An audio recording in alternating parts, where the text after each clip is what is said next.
Assalamualaikum warahmatullahi wabarakatuh. Selamat pagi teman-teman mahasiswa Fakultas Hukum di semester 6 ya. Pagi hari ini kita berjumpa kembali dalam materi atau perkuliahan etika profesi hukum ya. Kalau beberapa minggu yang lalu kita sudah masuk ya, saya masih ingat saya sudah pernah menyampaikan sekali ya terkait perkuliahan kita. Seingat saya kemarin kita sudah belajar bersama terkait pengertian etika. Nah, untuk hari ini kita akan masuki tema ya, yaitu hubungan etika dengan profesi hukum. Untuk mahasiswa yang mengikuti mata kuliah etika profesi ini sama dengan 2 hari yang lalu berturut-turut di mata kuliah hukum pidana. Jadi saya harap dalam kehadiran ya atau absen silahkan nanti teman-teman bisa screenshot foto ya, dalam artian video kalian yang tertera di Zoom ini silahkan di screenshot dan dikirimkan ke WhatsApp grup kita ya. Selain itu bisa menulis nama dan NPM di chat yang berada di Zoom kita ya. Kalau yang mungkin teman-teman 2 hari ini tidak mengikuti mata kuliah saya ya, itu jadi untuk bukti kehadiran ya. Lalu untuk kalian yang sekiranya videonya belum dikeluarkan, saya harap videonya dikeluarkan ya. Jangan sampai nanti ketika saya panggil kalian nggak ada ya. Oke, kita mulai saja ya. Jadi pagi hari ini kita akan membahas mengenai hubungan etika dengan profesi hukum. Kalau diadakan penelusuran sejarah ya terkait dengan masalah etika ini memang sudah dimulai sejak zaman Aristoteles ya. Memang sudah lama. Nah, hal ini dapat dibuktikan dari buku ya, dari buku yang berjudul, ini bukunya Aristoteles yang berjudul Etika Nikomasia ya. Nah, buku ini merupakan sebuah buku yang ditulis Aristoteles ini yang diperuntukkan ya ini untuk putranya ya, untuk putranya yaitu Nikomanhus. Nah, dalam buku yang dibuat oleh Aristoteles ini ya, ini menguraikan bagaimana tata pergaulan ya. Terkadang memang kelemahan kita ini berada di dalam tata pergaulan ya. Bagaimana kita berbicara, dengan siapa kita berbicara, tentunya harus berbeda ya. Cuman memang ya saya banyak perhatikan ya, masalah tata pergaulan pada saat ini kurang. Kalau orang Jawa itu ada yang dimaksud unggah-ungguh, sopan santun, terutama dalam berbicara ya. Dengan siapa dia berbicara, lalu bagaimana ya cara mereka ini berbicara, misalnya begitu. Nah, kita juga harus bisa membedakan ya, ketika kita ini berbicara dengan sesama teman ya, sebaya, dibandingkan dengan kita ini berbicara dengan orang yang lebih tua misalnya. Jangan sampai kita samakan ketika kita ngobrol dengan orang yang lebih tua, tata cara dan gaya bahasa kita masih sama dengan ketika ini ngobrol dengan teman sebaya. Nah, ini tolong bisa dirubah ya. Jadi dalam bukunya ini ya menguraikan tentang pergaulan yang pertama, lalu yang kedua penghargaan seseorang ya. penghargaan seseorang manusia kepada manusia lain, ya. Jadi kan banyak, ya, atau mungkin teman-teman dapat menjumpai, ya, dalam pergaulan ini terkadang ada orang yang mempunyai sifat, ya, meremehkan orang lain. Nah, rupanya sejak dahulu ini sudah ada buku, ya, yang menulis yang menguraikan tentang pergaulan, tentang bagaimana, ya, kita memberikan penghargaan terhadap seseorang. Penghargaan itu seperti apa, Pak?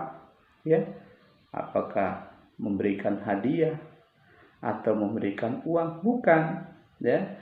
Penghargaan terhadap pergaulan ini, ya, paling tidak yaitu tadi, kalau saya sebagai orang Jawa itu bisa nguwongke uang. Nguwongke uang itu apa? Ya, memanusiakan manusia.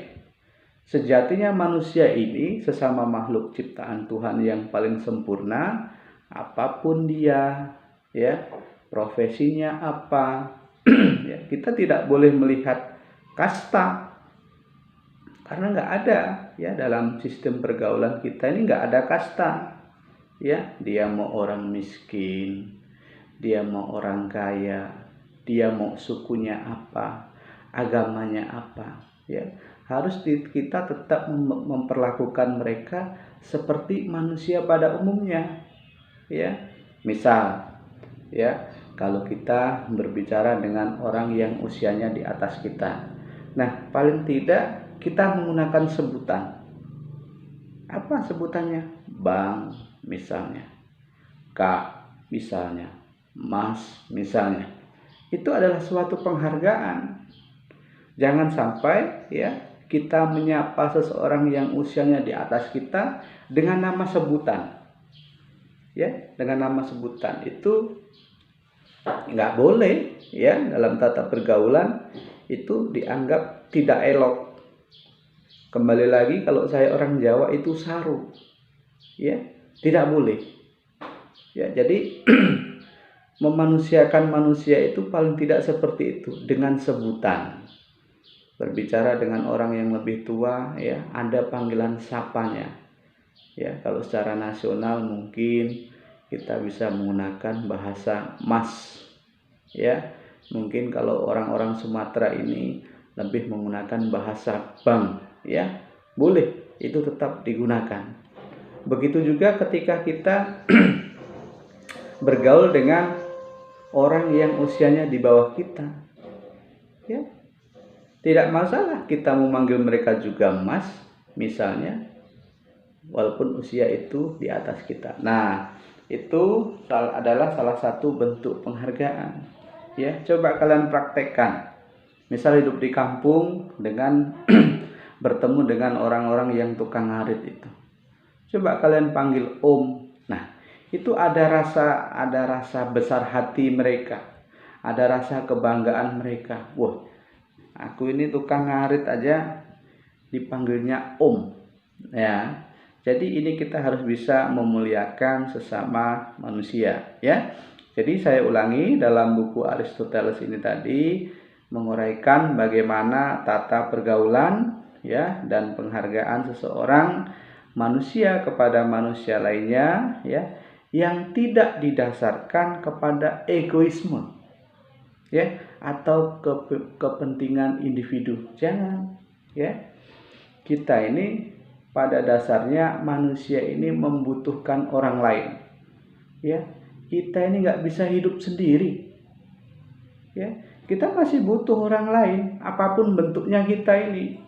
Mau kita ini orang paling kaya sedunia, mau kita ini orang paling pintar sedunia, ya, tetapi kita tetap membutuhkan bantuan orang lain. Saya yakin itu. Ya Pak, kita nih kalau sudah kaya, ya, banyak duit, kita gampang saja Pak. Ya gampang, tapi gampang duitmu ini bisa dilaksanakan oleh siapa? Oleh manusia, ya. Tentunya kita nggak boleh egois, ya. Jangan mementingkan kepentingan pribadi terus menerus, ya, secara individu. Jangan sering bilang aku. Jangan sering bilang saya ini loh. Ya, jangan. Karena sejatinya kita ini memerlukan semua orang. Ya, memerlukan manusia. Sama saya seperti kalian ini. Ya.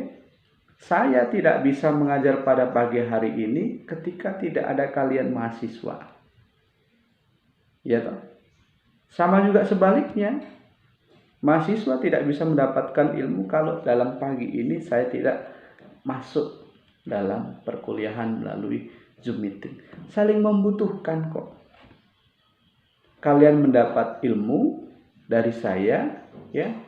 Saya sebagai profesional dosen, ya, mendapatkan salary, mendapatkan gaji yang saya terima setiap bulannya. Ini saling berhubungan. UM Metro itu tidak bisa besar seperti itu kalau nggak ada mahasiswa ini. Ya, gaji dosen, gaji karyawan tuh nggak mungkin berjuta-juta, ya, kalau nggak ada kita mahasiswa ini. Ya, jadi saran saya memang kalau teman-teman Anda yang merasa mempunyai sifat egois, ya dikit demi sedikit kita kurangi, ya. Karena saya yakin namanya egois itu tidak ada baiknya. Apalagi mempunyai rasa tinggi hati, ya. Mempunyai rasa paling di antara yang lain. Nah, ini susah. Apalagi sudah merasa paling pintar. Nah, ini susah kalau ketemu orang paling pintar, ya. Saya ini terkadang kalau ngobrol dengan orang yang paling pintar nggak pernah jawab. Susah, ya, kalau ngobrol dengan orang yang merasa pintar menurut saya nggak akan pernah jawab, ya. Jadi itu, ya, bisa dirubah kalau kita mempunyai sifat-sifat egoisme. Nah, akan tetapi, ya, ini juga didasarkan atas hal, ya, yang bersifat, yaitu sifat memperhatikan orang lain. Ya, kita harus open lah, karena kita ini adalah makhluk sosial. Demikian juga, ya, halnya kehidupan bermasyarakat. Karena teman-teman nanti tetap akan kembali dalam kehidupan yang sebenarnya. Kehidupan sebenarnya ini apa? Ya, bermasyarakat. Nggak mungkin kalian ini selamanya akan kuliah. Ya, saya yakin kalian sudah punya cita-cita. Setelah kuliah ini nanti selesai, pasti teman-teman mempunyai cita-cita, saya ingin bekerja. Bekerjanya apa? Tentunya pekerjaannya sesuai dengan bidang keilmuan. Oh, saya sarjana hukum. Tentunya pekerjaan saya, ya, harus sesuai dengan keilmuan gelar saya. Apa? Banyak. Apakah sarjana hukum ini harus menjadi seorang polisi, jaksa, hakim, pengacara? Enggak. Ya, enggak harus itu. Karena di setiap instansi, setiap perusahaan itu pasti memerlukan sarjana hukum. Ingat. Ya. Kalian ini sebenarnya peluangnya banyak. Cuman kadang kurang ngerti saja saya ini ditempatkan di mana. Ya, itu tadi, nggak harus jadi jaksa, hakim, polisi, pengacara, nggak harus, ya. Karena tempat kita sarjana hukum ini banyak.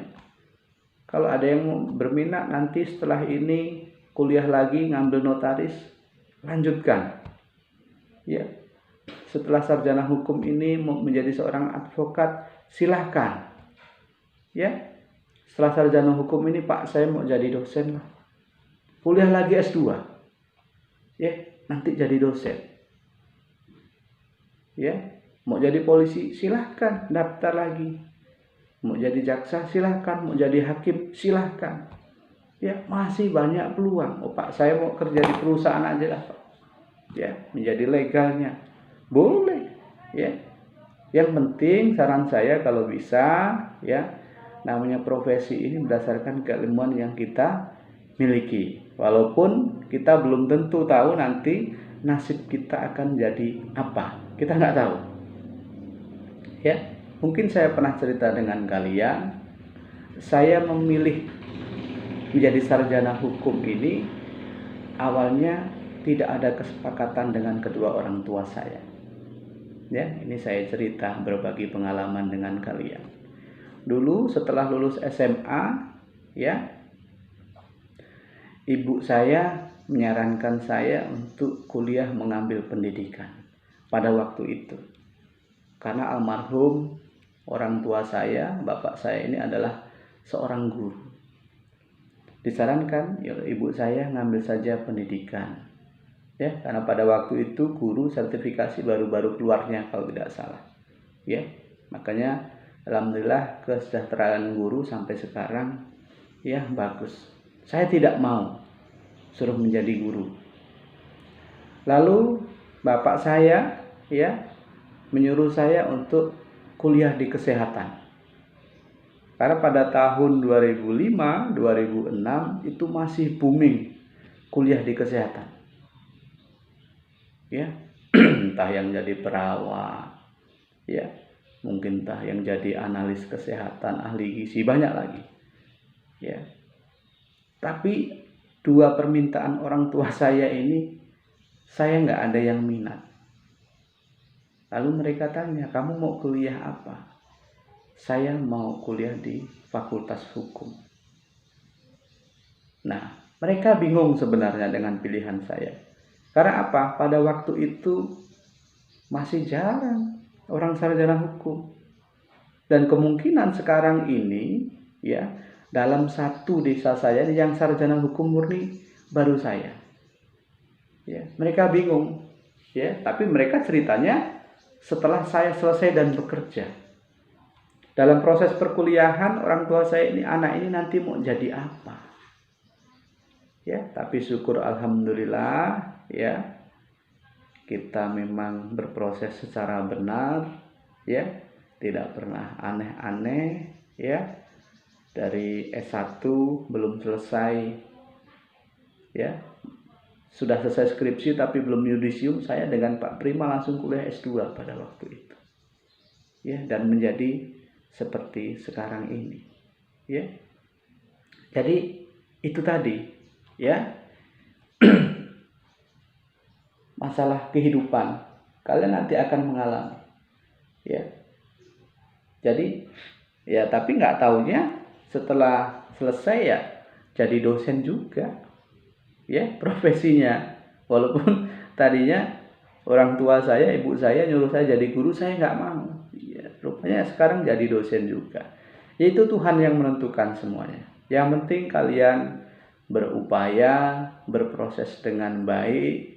Nggak usah sering bohong sama orang tua, ya, jujur aja, disiplin, ya. Kalau masalah pinter itu bukan hal yang paling utama. Saya ini bukan orang yang pinter. Bisa tanya Pak Prima, dulu Pak Tirta itu kalau kuliah seperti apa? Saya nggak pernah ngomong, diem aja dulu kalau kuliah, ya. Tetapi kita semua ikuti alurnya, kita disiplin, ya.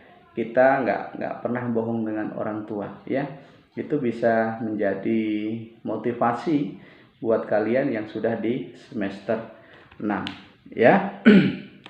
Jadi ya, akan tetapi berdasarkan hal-hal yang bersifat, ya, yang memperhatikan orang lain, demikian juga halnya, ya, kehidupan bermasyarakat, ya. Untuk hal ini Aristoteles mempunyai istilahnya apa? Ya, istilahnya yaitu manusia ini adalah zon politikon, ya. Kita ini makhluk sosial, kita ini butuh orang lain, ya. Jadi kita harus selalu berupaya bagaimana caranya kita ini baik dengan orang lain, ya. Ya, mudah-mudahan lah dengan kita menanam kebaikan, ya, nanti rezeki kita ini akan mengalir. Walaupun ya bukan dengan orang yang kita beri kebaikan, ya, tapi percayalah, ya, Tuhan pasti akan memberikan jalan rezeki kita melalui banyak kesempatan, melalui banyak orang, ya. Itu harus kita yakini. Nah, etika ini dimasukkan, ya, di dalam disiplin pendidikan hukum. Mengapa demikian? Ya, memang karena akhir-akhir ini terlihat ya adanya penurunan etika ya di kalangan aparat penegak hukum. Ya, itu tadi sangat penting. Ya. Yang mana hal ini tentunya akan merugikan pada siapa? Ya, merugikan terhadap pembangunan masyarakat yang berada di Indonesia. Ya, karena kalau saya boleh mengartikan penegak hukum ini baik polisi, jaksa, ini malaikat. Ya, kalau kita berbicara urusan Tuhan, mereka ini malaikat di bumi. Tuhannya siapa? Hakim. Ya, dalam sistem hukum kita. Tetapi kalau secara etika, secara moral, ya, aparat penegak hukum kita ini sudah tidak baik lagi. Yang dirugikan siapa? Yang dirugikan adalah masyarakat. Ya, misal banyak suap, ya, banyak maklar kasus. Yang dirugikan adalah masyarakat. Nah, di sisi lain ya dapat juga disampaikan bahwa tujuan pendidikan tinggi ya adalah dimasukkan untuk menyiapkan peserta didik ya atau mahasiswa seperti kalian ini menjadi sarjana hukum yang seperti apa ya, menguasai hukum Indonesia ya. Makanya kalian ini kan secara umum mata kuliah hukum ini kan diberikan semua. Harapannya apa? Yaitu tadi, yang pertama menguasai hukum Indonesia. Lalu yang selanjutnya menguasai dasar ilmiah ya dan dasar kemahiran ya. Dasar kemahiran kerja untuk apa? Untuk mengembangkan ilmu hukum dan hukum. Kalian sudah magang belum? Setelah semester ini nanti apa? Nah, jadi magang ini ya salah satu bentuk aplikasi ilmu kalian ya terhadap profesi hukum. Mungkin nanti teman-teman ada yang magang di pengadilan negeri, pengadilan agama, ya, di kejaksaan. Mungkin ada yang di Badan Pertanahan Nasional. Mungkin ada yang di kantor advokat, misalnya begitu. Ya. Supaya kalian tahu, oh seperti ini toh. Ya, pekerjaan atau profesi-profesi di bidang hukum. Manfaatkan. Ya. Karena kesempatan itu tidak akan datang 2 kali. Manfaatkan kalian ya selama nanti dalam proses magang, ambil ilmunya. Tidak hanya datang, duduk, dan diam, nggak dapat apa-apa nanti. Ya, ketika kalian magang di pengadilan, sering ngobrol dengan hakim. Supaya apa? Oh, nanti kita bisa dapat bahan skripsi. Ya, kita dapat judulnya. Ya, nanti kita bisa dapat bahan penelitiannya. Dimanfaatkan. Jangan cuma asal datang, absen sudah. Jangan. Dimanfaatkan. Kalau kita nggak memanfaatkan situasi magang nanti, yakinlah kalian akan rugi.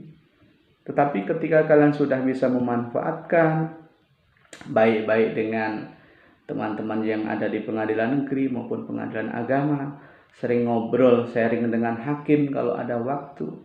Nah, nanti ketika kalian membuat skripsi, ya, bahan atau kasusnya kita ambil dari pengadilan tersebut. Nah, jadi mudah. Lalu yang ketiga, mengenal dan peka ya akan masalah-masalah keadilan ya, masalah-masalah keadilan dan masalah-masalah kemasyarakatan ya. Jadi mindsetnya ini harus dikembangkan, harus dirubah ya.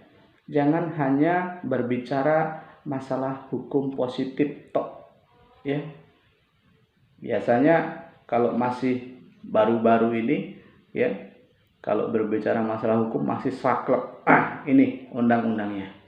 Ya, tidak juga begitu. Karena selain hukum positif ada ilmu kemasyarakatan, ya. Karena tujuan hukum ini ya kan ada 3. Ya, ada yang namanya kemanfaatan, ada yang namanya keadilan, dan ada juga yang dinamakan kepastian hukum ya. Jadi kita harus bisa memilih ya sebagai mahasiswa hukum. Kalian ini kalau dikatakan bisa dikatakan semester tua, sudah semester 6. Nggak lama lagi kalian tahun depan ini sudah menjadi sarjana hukum.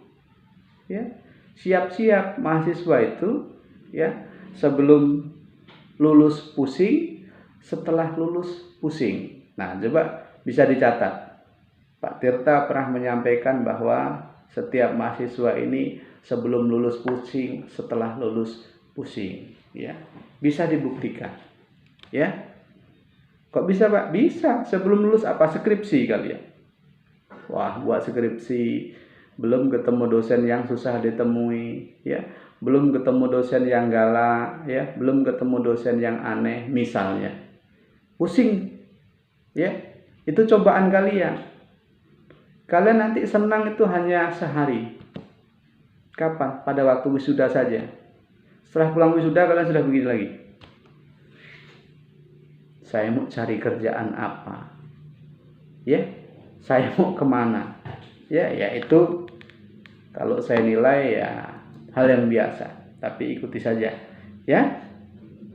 Lalu mampu menganalisa masalah-masalah hukum ya dalam masyarakat. Ya, mampu menganalisa masalah-masalah hukum di dalam masyarakat. Jadi saran saya berperanlah. Minimal apa? Minimal di lingkungan sekitarmu tinggal. Karena kalian ini ya mahasiswa Fakultas Hukum ini dianggap mengerti semua masalah hukum. Nah, jangan sampai kalian membuat kecewa orang yang beranggapan bahwa kita ini ngerti semuanya masalah hukum. Ya. Saya yakin kalian ini ya pernah ditanya. Ya, pernah ditanya masalah hukum, konsultasi hukum, mungkin pernah diminta bantu untuk ikut menyelesaikan, mungkin pernah diminta bantu untuk membuat surat perjanjian misalnya. Jangan sampai kita mahasiswa ini sudah semester 6 ya diminta tolong untuk membuatkan surat perjanjian saja. Waduh, aku nggak bisa, itu jurusan perdata itu ya, bukan jurusan saya jurusan pidana. Ya, nggak begitu. Ya, apalagi nanti kalian bisa menjadi seorang pengacara. Pengacara ini nggak boleh, saya ini pengacara khusus pidana misalnya. Enggak. Ya. Enggak bisa begitu. Jadi namanya seorang advokat atau pengacara ini segala ilmu hukum ini harus bisa menguasai. Karena apa? Karena perkaranya nggak melulu perkara pidana. Ya. Saya ini ya kalau konsentrasi saya adalah pidana. Saya ini orang pidana. Tetapi ketika menangani perkara banyak perdatanya kok. Jarang dapat perkara pidana. Ya. Jadi teman-teman yang di pidana juga harus tahu tentang keperdataan. Sebaliknya teman-teman yang di keperdataan harus paham tentang pidana ya, tata negara. Sebaliknya harus kita pelajari semua. Ya. Kita baca-bacalah ya. Buku-buku itu banyak. Jangan sampai sudah sampai semester 6 bukunya cuma 6. Wah ya. Susah kalau sampai semester 6 bukunya cuma 6. Paling tidak berapa mata kuliahmu yang kamu ambil dari semester 1 sampai semester 6 minimal 1 lah.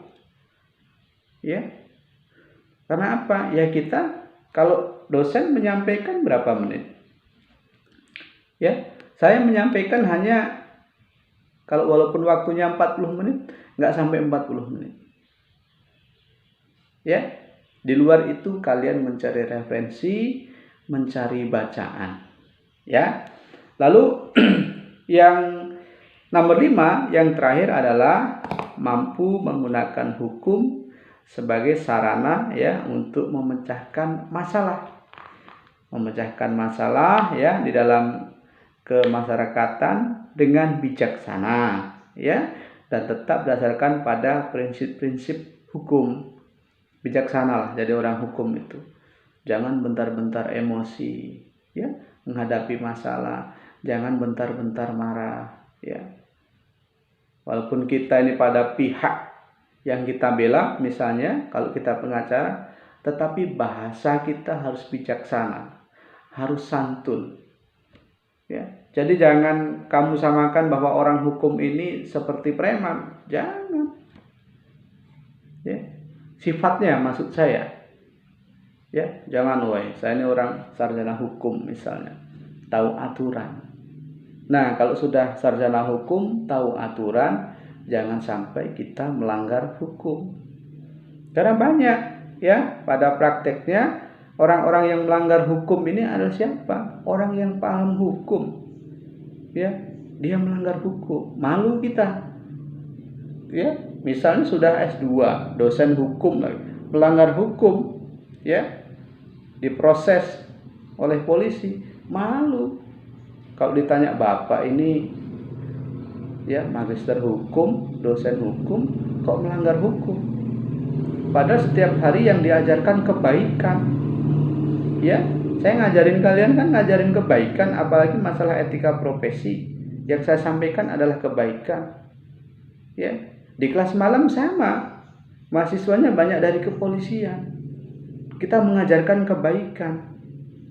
Apa ceritanya kalau Pak Tirta melanggar hukum? Misalnya begitu, ya. Kan malu. Nah, ini sudah pukul 8.37, tidak terasa, ya, teman-teman semester 6. Mungkin perkuliahan kita pada pagi ini kita dapat akhiri dulu. Silahkan yang belum mengisi absen isi, ya. Reki nanti tolong saya dibantu. Nanti bisa di screenshot, dan yang foto atau videonya belum screenshot bisa kalian screenshot, nanti bisa dikirim melalui grup WA, ya, sebagai bukti bahwa kalian telah hadir dalam mata kuliah saya, ya. Mungkin itu saja, ya. Mudah-mudahan minggu depan kita bisa berjumpa lagi. Teman-teman yang hari ini belum hadir, ya, tolong sampaikan, ya. Insya Allah Pak Tirta kalau nggak ada kerjaan di luar pasti akan masuk, ya. Mungkin itu saja pertemuan kita pada pagi hari ini, ya. Saya akhiri. Wassalamualaikum warahmatullahi wabarakatuh.